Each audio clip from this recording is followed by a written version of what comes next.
I'm David Rock, Director of the Neuroleadership Institute. Welcome to Connect, the neuroscience of quality conversations.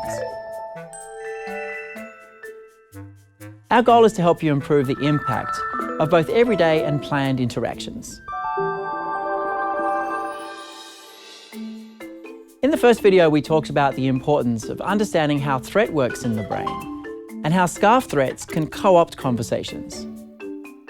I hope over the last week you were able to identify scarf threats and could practice creating a toward state with employees.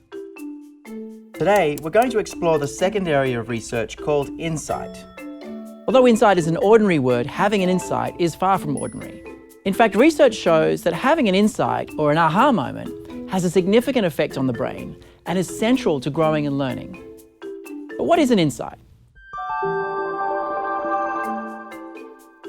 An insight is a moment when we see something we hadn't seen before. We might make a connection or see a pattern. Maybe we see our role in a particular situation or remember a lesson from the past. Generating insights in others is very relevant to developing your team.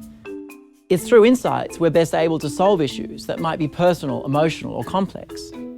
These moments of insight are the fastest way for people to learn and grow, because research shows it's our insights that stick with us. When we have an insight, we recall information we've learned through insight much faster than through any other type of learning. Also, when we have an insight, we truly own the idea, and this becomes a deep source of engagement and motivation.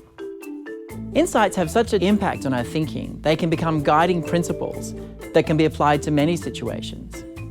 And finally, studies show that all of this happens because insights actually change the physical structure of the brain.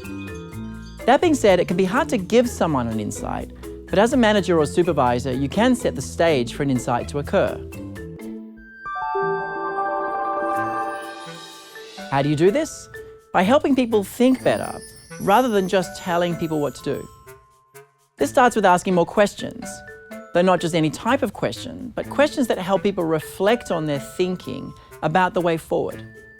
For example, when trying to refocus an employee, rather than making lots of suggestions about what they should do, the question, "What do you think might need to change in this area?" may generate insight and lead to a different discussion and better results. This kind of question serves many functions. It creates positive scarf, and it establishes the ideal conditions for insight.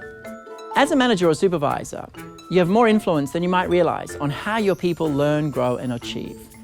Just like with creating a toward state, little things you do around activating insights can have a big impact as well. Now that you've learned about insight, the next step is to download some resources to help you apply these ideas and practice this over the next week. The first resource is the Insight Practice Tool. This has a range of do's and don'ts and suggested activities that you might like to try out with employees. There's also a research summary that gives you more background on the research behind insight.